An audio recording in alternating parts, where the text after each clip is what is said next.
ABB. ABB goes back to Asia and Brown Bovary.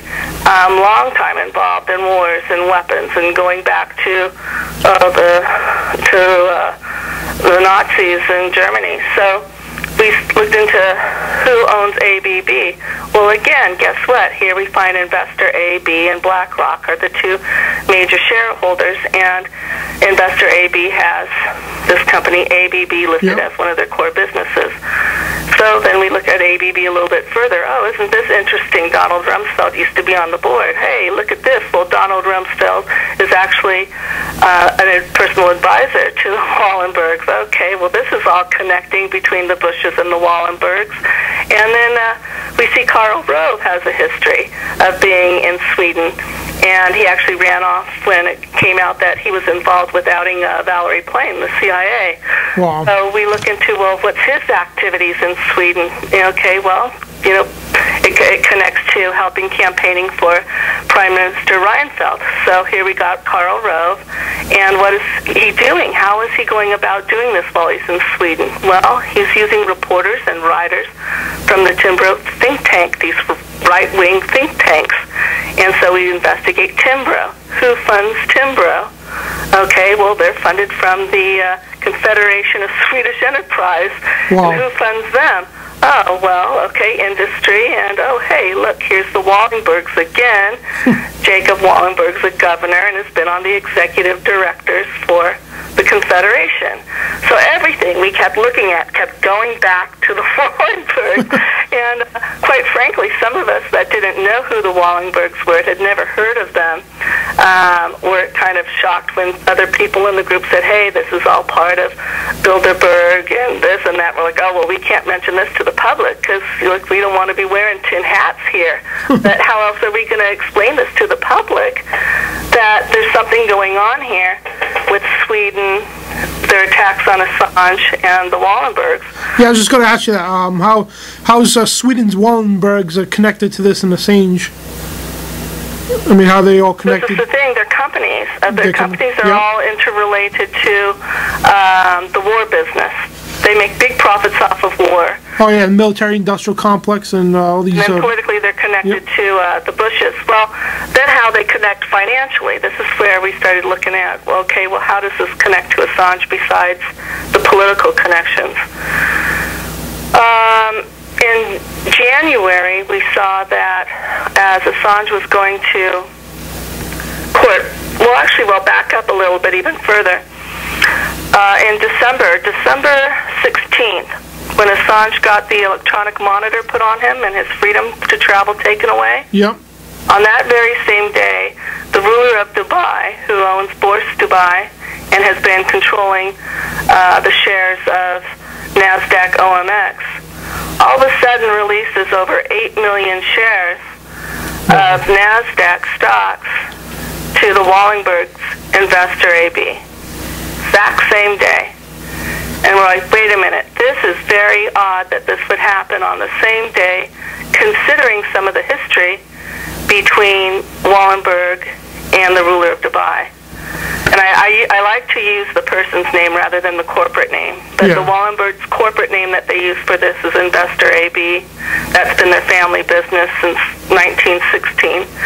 And the ruler of Dubai, who is the government of Dubai, they don't have a democracy. They own a business called Bourse Dubai.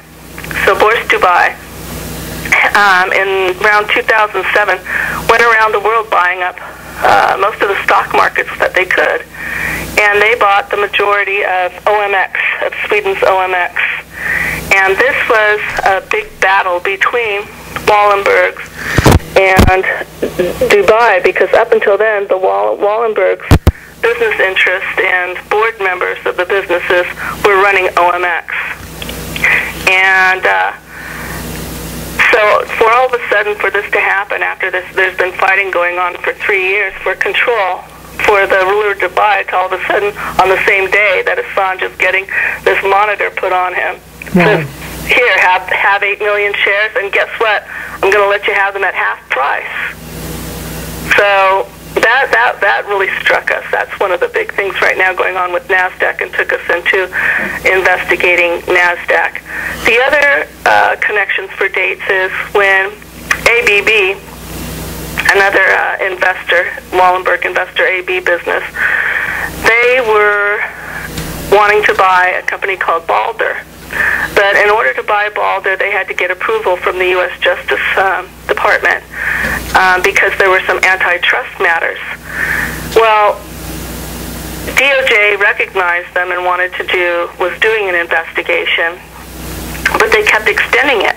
And the dates that they kept giving extensions were the same dates that Julian was going to court in the UK. So January 11th, we saw this happen twice, and we said, okay, let's see this third time. This extension now is supposed to run out again on January 11th midnight. Let's see what happens.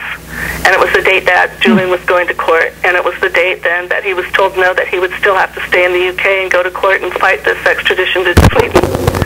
Right after that, the Justice Department approved the deal of ABB and the Balder deal. So that's how we find the connections. It seems like each time that Sweden has Julian further in their clutches, the Wallenbergs get something from the U.S. and the Justice Department or some kind of financial deal. And even though it's the ruler of Dubai that gave the 8 million shares up, they cannot get a seat on the NASDAQ board unless the U.S. will change laws.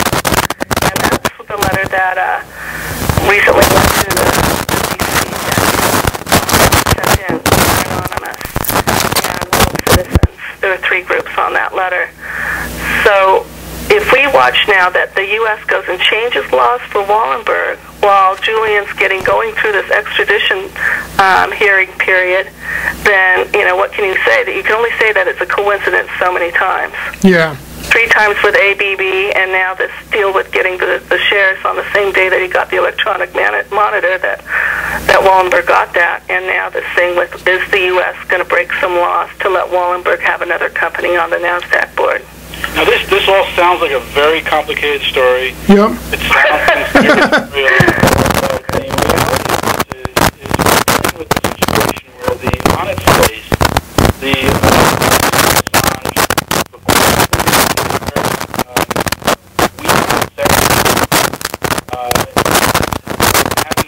facing extradition questions is just bizarre. And so this kind of a situation, you're not going to Wallenberg you're not going to find a smoking gun that says, yeah, you guys get Asajj, and then in return Wallenberg give the NASDAQ board and the ABB criminal charges and stuff they're facing get dropped.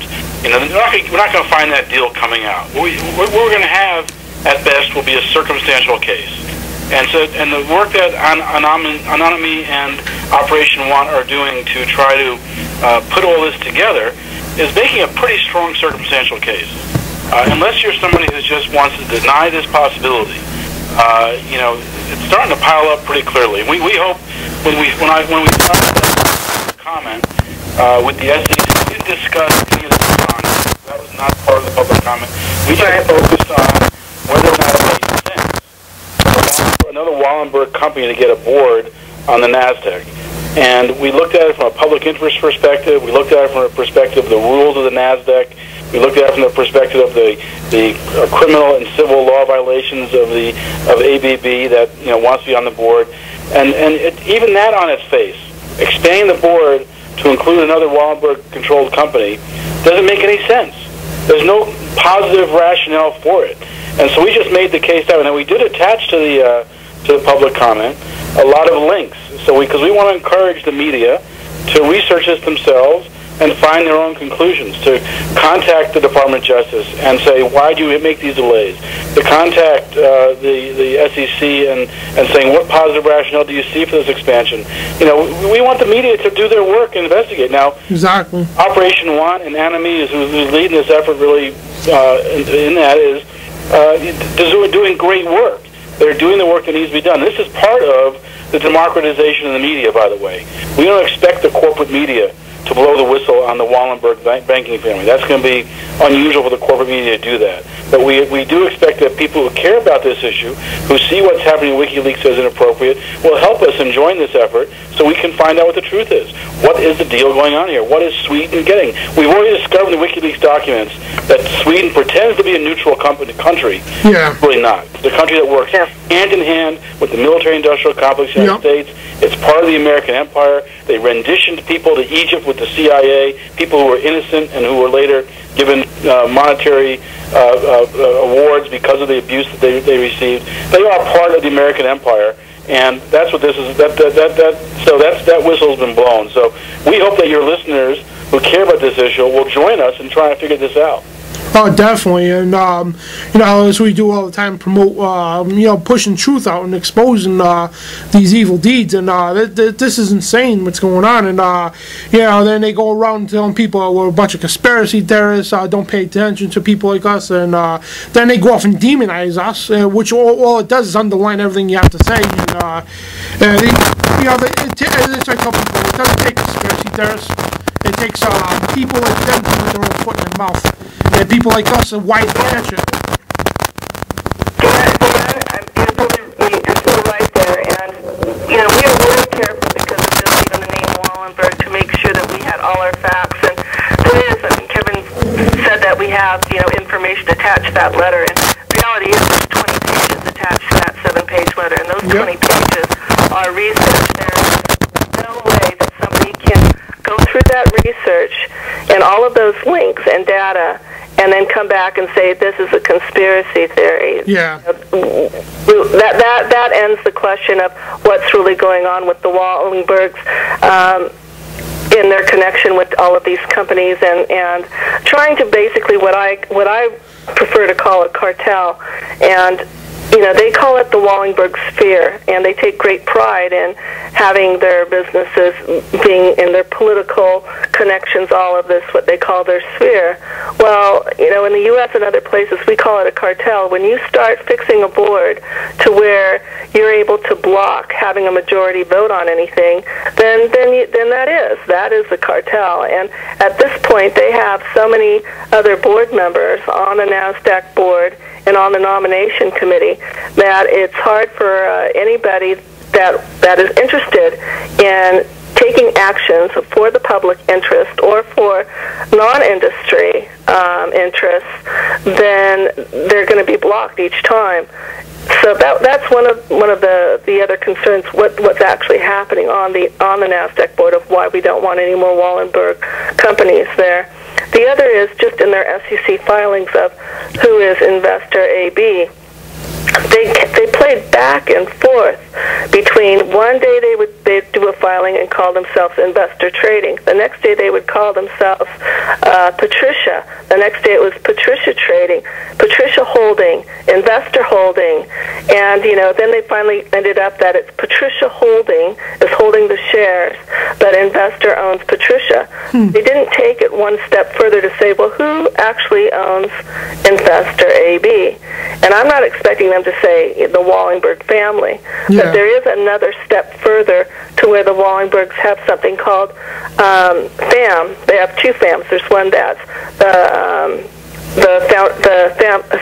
family, I think it's family or foundation assets, and then the other one is administration. Well, the FAM that takes care of all the Wallenberg assets is actually the company that oversees the Wallenberg foundations. And this I know sounds complicated again, but this is how they maneuver. They have one layer upon another layer upon another layer of corporations.